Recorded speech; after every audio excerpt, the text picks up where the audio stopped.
옛 기록에는 이렇게 적혀 있습니다. 거짓은 때로 진실보다 화려하고 진실은 때로 거짓보다 조용하다.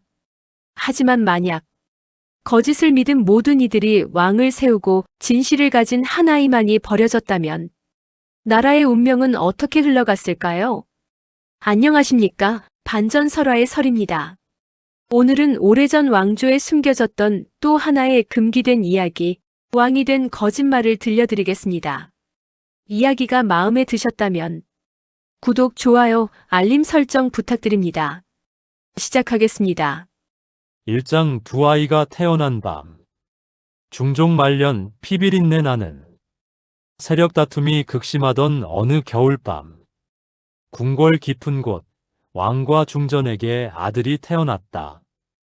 같은 시각 왕실에 허드렛 일을 하던 한 하녀 역시 비밀리에 아이를 낳았다. 그때 하녀의 방에 그림자처럼 숨어든 한 늙은 내시가 말했다. 왕의 눈에는 왕자만 있어야 하니 너의 아이는 살 수 없다. 죽음의 위기 앞에서 하녀는 울며 애원했다. 그리고 늙은 내시는 은밀히 한 제안을 했다. 아이를 바꾸면 된다. 그렇게 하녀는 자신의 갓난아들과 중전의 왕자를 바꿔치기 했다. 중전의 품에 안긴 건 하녀의 아이. 하녀의 품에 남겨진 건 왕의 피를 이은 진짜 왕자였다. 2장 거짓 왕자, 진짜 왕자. 바꾸어진 두 운명은 그대로 자라났다. 왕자의 옷을 입은 하녀의 아이는 어린 시절부터 교만 거짓으로 궁을 어지럽혔다. 반면 진짜 왕자는 좁은 민가에서 자라며 백성의 고통, 농부의 삶, 굶주림의 현실을 온몸으로 배웠다. 그 아이의 이름은 연수, 가난했지만 누구보다 현명하고 곧았으며 백성들 사이에서는 벌써 젊은 선비라 불렸다. 연수는 전혀 몰랐다. 자신이 왕의 피라는 사실을. 3장 위태로운 왕좌. 세월이 흘러 바꿔치기 된 가짜 왕자는 성인이 되어 즉위했다. 그의 왕호는 영문왕. 그러나 나라의 사정은 날로 어두워졌다. 영문왕은 정사를 멀리하고 궁궐 안에서 사치와 향락을 즐겼으며 백성들의 원성은 하늘을 찔렀다. 신하들 사이에서는 이런 말까지 돌았다.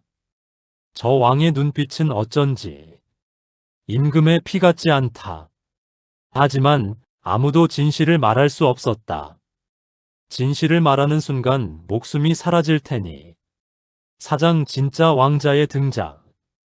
어느 날 궁궐의 병조판서는 우연히 지방 순찰 중 연수라는 청년을 만나게 된다. 연수는 한 농부의 억울한 죽음을 밝히기 위해 직접 백성들을 모아 재판을 열어주고 있었다. 그 재판은 논리적이고 공정했고 마치 오래된 왕조의 법전처럼 완벽했다. 병조판서는 속으로 중얼거렸다. 저자의 기계. 도저히 평민의 그릇이 아니다. 그날 이후 병조판서는 연수의 신분을 조용히 조사하기 시작했다. 그리고 마침내 은밀히 봉해져 있던 기록 하나를 발견했다. 그것은 오래된 내시가 숨겨두었던 왕자의 출생 문서였다. 5장 진실이 움직이기 시작하다. 병조판서는 사흘 밤낮 고민한 끝에 연수를 은밀히 궁으로 초대했다. 연수는 경계하며 물었다. 저 같은 자를 왜 궁으로 부르신 겁니까? 병조판서는 조용히 말했다. 너는 왕의 아들이다. 연수는 믿지 않았다. 하지만 증거는 명확했고 그의 눈앞에 놓인 출생 문서 속 표식은 평민 집안에서 가질 수 없는 것이었다. 연수의 손끝이 떨렸다. 그렇다면 지금 왕좌에 있는 자는 거짓으로 세워진 왕이다. 6장 두 왕자의 만남. 병조판서는 쿠데타도 반란도 원하지 않았다. 그는 단 한 가지를 바랐다. 진실이 바로잡히는 것. 그는 가짜 왕자였던 영문왕을 조용히 불러 두 사람을 마주 앉게 했다. 어두운 방에 단둘이 남은 자리. 연수는 입을 열었다. 나는 왕위를 원하지 않는다. 다만 백성이 더 울지 않는 나라를 원할 뿐이다. 그러나 영문왕은 소리쳤다. 네가 왕이 된다면 나는 무엇이 되느냐? 나는 평생을 왕으로 살았다. 연수는 담담히 말했다. 거짓에 세워진 삶은 오래 서지 못합니다. 그 순간 영문왕은 칼을 꺼냈다. 7장 반전의 진실. 병조판서와 호위군이 급히 달려들며 칼날은 막혔다. 그러나 이 혼란 속에서 뜻밖의 반전이 일어났다. 연수가 아무도 모르게 주머니에서 꺼낸 작은 물건. 그것은 하녀가 남긴 유품, 오래된 손수건 한 장이었다. 자수로 이렇게 쓰여 있었다. 진실은 네가 찾을 것이고 거짓은 나를 살릴 것이다. 그러나 너희 둘은 서로를 살릴 것이다.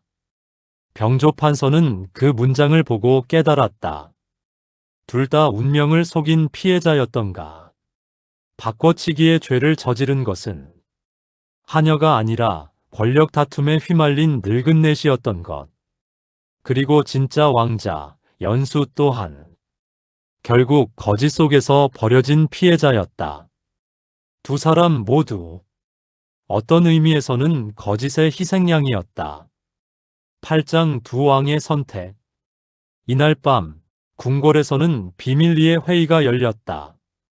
가짜 왕자였던 영문왕은 자리에서 엎드려 목이 메인 듯 말했다. 나는 왕이 되고 싶어 태어난 것이 아닙니다. 그저 거짓말에 기대어 살았을 뿐. 그리고 연수에게 고개를 들지 못하고 말했다. 네가 자라온 세상은 내가 본 적도 없는 진실이었구나. 연수는 조용히 말했다. 왕이 되는 건 피가 아니라 백성이 누굴 믿고 따르는가입니다. 그리고 놀라운 선택을 한다. 왕좌를 내가 지켜라. 9장 마지막 반전. 영문왕은 말문이 막혔다. 네가 더 왕다운 자인데 어째서? 연수는 미소 지었다. 나는 이미 백성 속에서 왕이었다. 그들은 날 믿었다.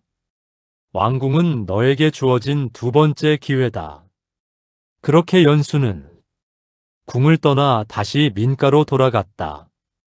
영문왕은 그날 이후 모든 향락을 끊고 나라를 위한 왕으로 다시 태어났다.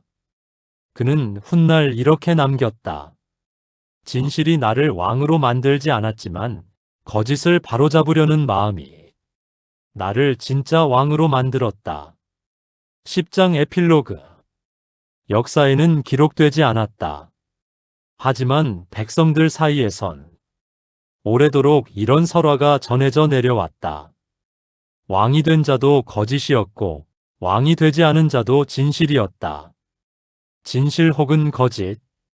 우리는 늘 그 사이를 걷고 있습니다. 지금까지 반전설화의 설이었습니다.